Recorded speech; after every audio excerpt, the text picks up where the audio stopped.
할렐루야. 다시 한번 우리 주님의 크신 사랑이 사랑하는 모든 여러분들과 함께 하시기를 축원합니다.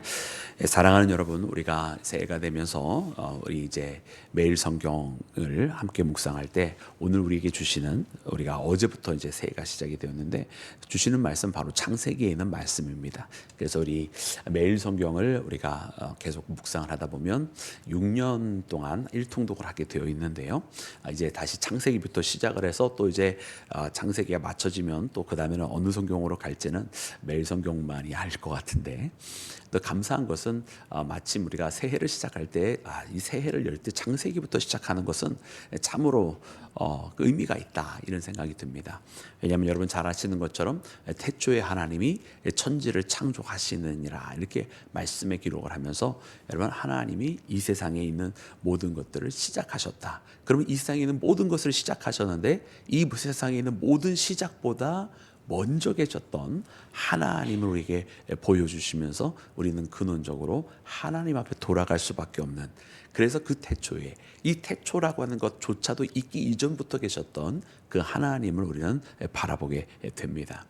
그래, 오늘은 여러분 우리가 이 창세기에 어떻게 보면은 여러분 우리가 두 번째 부분이라고 할 수 있습니다. 왜냐하면 첫 번째 날부터 시작을 해서 하나님께서 창조를 하실 때에 우리가 소위 첫째 날, 둘째 날, 셋째 날은 하나님께서 어떤 공간을 만드셨다라고 고백을 하고, 우리가 넷째 날, 다섯째 날, 여섯째 날에는 그 공간에 그 주관자들 혹은 살고 있는 자들을 하나님께서 만드셨다, 이렇게 고백을 하고 있기 때문에 바로 오늘은 이 넷째 날, 다섯째 날, 이제 여섯째 날에 해당하는 그 두 번째 부분입니다.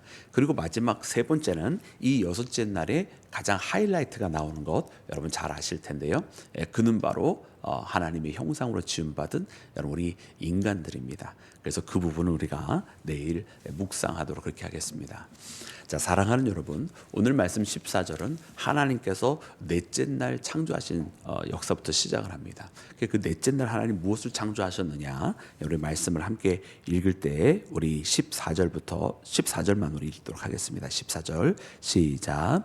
하나님이 이르시되 하늘의 궁창에 광명체들이 있어 낮과 밤을 나뉘게 하고 그것들을 징조와 계절과 날과 해를 이루게 하라. 아멘, 아멘, 할렐루야.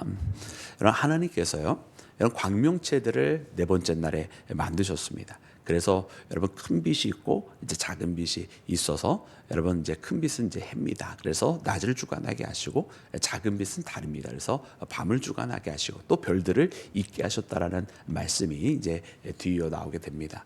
근데 여러분 이것이 이상하지 않습니까?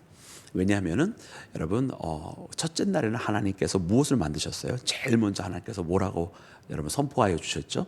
빛이 있으라 그러셨잖아요. 빛이 있으라. 그래서 빛이 있으라 하시고서는 빛이 생기니까 빛과 어둠이 나누어지게 되었습니다. 그러니까 이것이 바로 첫 번째 날에 하나님께서 행하신 거예요. 그러면 이 빛이 있는데 여러분 우리는 보통 어떻게 생각을 하냐면, 어떤 발광체가 있고 이 발광체로부터 시작을 해서 빛이 나오든 뭐 열이 나오든 이렇게 그게 시작이 되는 것으로 우리는 이해를 합니다만은, 하나님의 창조는 그렇게 되어 있지 않고 하나님께서 먼저 빛이 있으라 하셨어요. 그래서 빛과 어둠이 나눠진 다음에 하나님께서 광명체들을 만드셔서 빛을 주관을 할 자들을 하나님께서 그 물체들을 나중에 만들어 놓으신 것을 봅니다. 그래서 우리는 이 말씀을 보면서 우리는 하나님께서 이 분명한 하나님만의 목적과 하나님의 뜻이 이렇게 우리 사람의 생각과 다름을 깨닫게 됩니다. 오늘 말씀에도 분명 하나님께서 이렇게 이제 광명체들을 만드셔서 땅에 비추라 하시고 또 낮과 밤을 주관하게 하셨지만은, 그러나 먼저 우리가 여러분 읽는 것처럼 우리가 3절 말씀, 4절 말씀, 오늘의 말씀은 아닙니다만은 이 3절과 4절 말씀에 보면 하나님께서 빛을 만드시고 그리고 빛을 통해서 빛과 어둠을 이미 나누어 놓으셨다는 것을 봅니다. 그래서 우리는 이 의미가 도대체 무엇일까? 여러분 우리는 고민하지 아니할 수가 없는 거예요. 실제로 그래서 어느 학자는 이것을 바라보면서 이제 천문학을 이제 공부하시는 분이었나 봐요. 그는 이제 우주를 이렇게 사진을 찍는데 우주 복사열 뭐 이렇게 해가지고 좀 연구를 하셨나 봐요. 그래서 이 우주에 있는 밤하늘에 있는 이런 천체들을 발견할 때 그 열의 차이에 따라서 어떤 그 열이 갖고 있는 특유의 빛깔이 있는데 그 빛깔들로 우주 사진을 이렇게 열의 차이에 의해서 이제 찍는다고 합니다. 근데 그분이 관찰한 것은 무엇이냐면 이 우주의 열이라고 하는 것이 우리가 생각하는 것처럼 막 엄청나게 차이가 나는 게 아니라고 그러는 거예요. 참 놀랍죠. 보통 우리는 뭐 이렇게 해가 있고 뭐 해보다 뭐 몇백 배 더 크고 뭐 어디는 뭐 수천 배 더 크고 어디는 뭐 몇백 광년 막 떨어져 있고, 그러면 만약 우리가 생각하는 것처럼 어떤 광명체에서 열이 시작이 되고 그리고 어떤 광명체에서 빛이 시작이 되고 하면 열이라고 하는 것도 그 특별한 광명체 근처에 있으면 굉장히 뜨겁고 멀리 있으면 굉장히 차갑고 막 이런 것이 전체적인 우주에 다 일어나야 되는데 그러하지 않는다라는 거예요. 상대적으로 어떤 광명체에 가까이 있는 데는 그런 열의 차이가 있지만 그러면 이 차이가 전체적으로 다 나타나야 되는데 그러지 아니하고 우주는 일반적으로 큰 차이가 없이 이 0.4도의 차이 외에는 큰 차이가 없다라는 거예요. 그러면 이게 어떻게 된 거냐? 우리 사람들이 생각하는 것처럼 어떤 빛에서부터 멀어지면서 점진적인 열의 차이가 전체적으로 있지 아니하고 아주 뭐 그 천체 가까이 있는 뭐 예를 들면 우리 태양계 가까이에 있는 그런 별들의 차이가 있는 것처럼 그 정도 외에는 나머지 큰 광활한 우주에는 차이가 별로 없다고 하는 것은 우리 사람들이 생각하는 것처럼 우주는 빈 것도 아니고 그리고 사람들이 생각하는 것처럼 어떤 물체가 있어서 거기서부터 빛이 나온 게 아닐 수도 있겠다라고 하는 여러분 그런 이야기를 하는 것을 본 적이 있어요. 그래서 아직 이 우주는 우리 사람들이 풀지 못하는 그런 수수께끼들이 많이 남아 있는 것 같아요. 그 오늘 말씀 같은 데도 보면 아 그래 그러면 오히려 말씀이 이해가 되겠다. 왜냐하면 빛이 먼저 있었고 그 다음에 광명체를 하나님께서 만들어 놓으시고 우리가 이 말씀을 정말 문자적으로 읽어보자면 그래서 문자적으로 이 숫자를 이해하자면 아 먼저 빛이 있고 그 다음에 광명체가 있다고 하면 아 이 우주는 아직도 한참 우리가 생각하는 것처럼 막 수십억 년 광년에 세워진 것이 아니라 정말로 하나님께서 뭐 우리 성경의 역사로는 숫자적으로 이해하자면 그냥 8,000년인데 그 정도의 세월 속에서 아직도 진행형이겠구나 이런 생각도 들기도 합니다. 그런데 여러분 그건 어떤 천문학자가 성경을 바라봤을 때에 그가 가지고 있는 이제 과학적 지식 안에서의 성경을 바라본 시각이고요. 여러분 이렇게 한 사람이 가지고 있는 시각 안에서 봐도 이렇게 성경이 재미있게 또 그의 그만의 세계 속에서 풀어지는데 우리는 이 말씀을 보면서 이 말씀을 어떻게 바라봐야 할까요? 저는 이 말씀을 통해서 빛과 어둠의 관계에 대해서 다시 한번 돌아보게 되었어요. 여러분 빛과 어둠 하나님께서 근원적으로 첫 번째 날에 나누어 놓으신 것은 하나님 앞에 속하여질 것과 하나님 앞에 속하여지지 아니할 자들을 하나님 나눠 놓으신 것이 아니냐. 물론 하나님은 모든 것을 다 통치하시는 분이십니다. 그러나 하나님 안에 통치 안에 있다고 모든 것이 다 하나님 앞에 속하여진 것은 아니겠구나. 우리가 하나님 앞에 속하여지는 자, 하나님 앞에 합당한 자, 하나님 앞에 마땅한 자들이 따로 있겠구나라고 하는 여러분 이 분리됨의 역사를 바라봅니다. 그리고선 하나님께서 거기에서 주관하게 하셨다라고 하는 이 광명체들을 바라보면서 오늘 우리는 하나님의 그 뜻 안에서 어느 곳에 속하여질 것이냐, 오늘 우리는 하나님의 그 빛의 자녀 가운데 속하여질 것이냐 아니면 어둠의 자녀 가운데 속하여질 것이냐 이 말씀을 통해서 분리하시는 하나님의 그 역사를 바라봐야 됩니다. 그래서 하나님은 여러분 구분을 지어 놓으셨더라고요. 빛이 있으라 해서 빛과 어둠을 구분해 놓으셨잖아요. 그죠? 그리고 둘째 날에는 하늘 위와 하늘 위의 궁창과 아래 궁창을 하나님 나눠 놓으셨잖아요. 또 구분해 놓으신 거예요. 세 번째 날도 어떻게 하신 거예요? 그 아래 궁창에서 묻이 드러나게 하셔서 물의 경계를 삼으셨으니까 그것도 하나님께서 물과 묻을 구분해 놓으신 거예요. 빛과 어둠을 구분해 놓으시고 윗궁창과 아래궁창을 구분해 놓으시고 그리고 묻과 나머지 물을 구분해 놓으시고 모든 것을 하나님께서 다 구분해 놓으셨으니까 이 구분해 놓으신 것 가운데 그러면 어디가 무엇이 있느냐, 어디가 무엇을 주원할 것이냐 하나님께 나눠 놓으신 거란 말이죠. 그러니까 여러분 오늘 우리는 하나님의 그 구분됨 속에 하나님 편에 속하여져 있는 하나님께서 기뻐하시는 곳에 속하여져 있는 나와 여러분이 되기를 주님의 이름으로 축원합니다. 그리고 두 번째로 여러분 다섯째 날에는 하나님께서 이것을 만드셨는데 우리 함께 합독해서 읽겠습니다. 우리 함께 합독해서 읽을 때 우리 20절 말씀 함께 읽겠습니다. 21절까지 시작. 하나님이 이르시되 물들은 생물을 번성하게 하라. 땅 위에 하늘의 궁창에는 새가 나르라 하시고 하나님이 큰 바다 짐승들과 물에 번성한 날개 있는 새를 그 종류대로 창조하시니 하나님이 보시기에 좋았더라. 아멘. 아멘.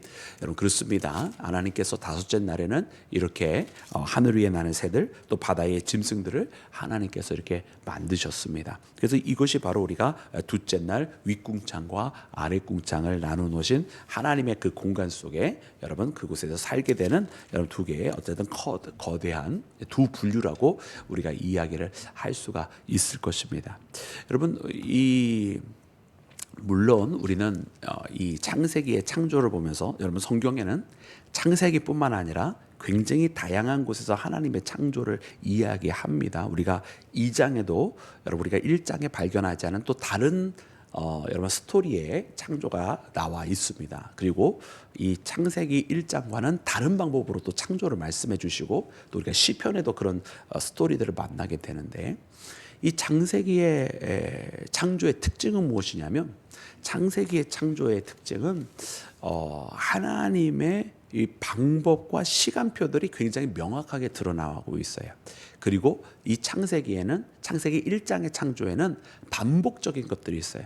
예를 들면 2장에는 방사형입니다. 그래서 중앙에서 무엇인가 이렇게 퍼져나가는 느낌의 그런 창조를 하나님께서 말씀하신다고 한다면 여러분 이 창세기 1장의 창조는 순서적으로 이 반복이 돼요. 그리고 첫 번째 순서가 뭐냐면 하나님께서 먼저 말씀으로 선포하십니다. 그래서 무엇이 있으라, 무엇이 있으라, 무엇이 어떻게 되라. 그리고 하나님이 말씀하시면 그대로 됩니다. 아멘이십니까? 네. 여러분 하나님은 말씀하시고 하나님 앞에 헛되이 되돌아오는 하나님의 말씀은 존재하지 않습니다. 하나님은 그저 말씀하시면 그대로 이루어집니다. 여러분 오늘 우리는 이 말씀을 보면서 하나님 앞에 이렇게 말씀하실 때에 그대로 되어지는 모습을 우리가 보고 두 번째로 그것이 생겨진 다음에는 하나님께서 그것을 보시기에 기뻐하셨고 좋아하시고 또 그것을 축복하시는 모습이 나옵니다. 그래서 보시기에 좋았더라 이렇게 우리 성경에는 번역이 되어 있는데 그렇게 하나님께서 기뻐하시고 또 하나님께서 그것으로 인해 만족해 하시면서 축복하시는 모습이 나오는 거예요. 그리고 마지막에는 시간표가 나옵니다. 이렇게 되고 저렇게 되니 이는 몇째 날이다. 그리고 우리는 항상 이 날짜의 기준이 우리의 시간과는 다르게 우리는 하루가 동이 트면서 시작하는데 말씀에는 밤이 되고 낮이 되니 그래서 밤이 먼저 시작이었어요. 그럴 수밖에 없어요. 왜냐하면 흑암 가운데 있다가 하나님께서 빛이 쓰라 그랬으니까 여러분 빛이 시작이에요? 어둠이 시작이었어요? 어둠과 혼돈이 먼저 있었던 거예요. 그죠? 그러니까 밤이 되고 낮이 되니 이는 몇째 날이라 하면서 유대의 날짜는 실제로 밤부터 그 하루가 시작이 됩니다. 그래서 그런 시간표들을 우리가 성경의 시간표들이 반복적인 시간표들을 보는 것이 바로 우리가 창세기 1장에서 만나는 여러분 창조의 역사입니다. 그런데 여러분 이렇게 보면서 여러분 우리는 계속 반복적으로 본다고 그랬잖아요. 첫째 날, 둘째 날, 셋째 날 이런 패턴을 반복적으로 보면서 이제 여섯째 날 이제 인간이 이제 짐승이 땅에 있는 짐승과 인간들이 만들어지는데 이 인간들이 만들어지기에 앞서서 이 다섯째 날까지 오면서 우리는 느낄 수밖에 없을 것 같아요. 이 창조의 1장의 말씀을 읽으면서 느껴지는 것은 무엇입니까? 이 땅에 있는 모든 것들 하나님께서 각기 그 모양대로 만드시고 우리 인간들만 하나님의 형상으로 만드셨는데 이 땅에 있는 모든 것들은 다 말씀하면 다 그대로 되어졌는데 유독 하나님이 말씀해도 잘 안 들으려고 하는 존재가 있어요. 그것은 분명 현재의 위치에서는 우리 인간들입니다.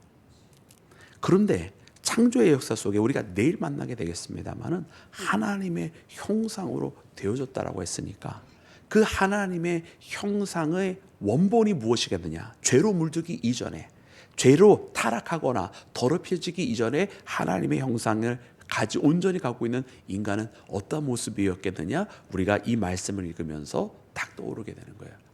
그는 하나님의 말씀대로 되어지는 존재. 하나님이 말씀하시면 그대로 순종하는 존재. 그리고 하나님께서 보시기에 심히 좋아하실 수밖에 없는 그런 존재가 바로 죄로 물들지 아니한 하나님의 형상을 가진 우리 인간이었겠구나. 우리는 이렇게 말씀을 통해 보면서 발견할 수밖에 없는 줄로 믿습니다. 그래서 이렇게 다섯째 날까지 하나님께서 보시고 다 보시기에 좋았더라, 좋았더라, 좋았더라. 그리고 마지막에 심히 좋았더라. 여러분 오늘 이 말씀을 이렇게 읽으면서 여러분 하나님께서 하나님의 창조를 이렇게 만들어 가시는 여러분 하루하루를 바라보며 나아갑니다.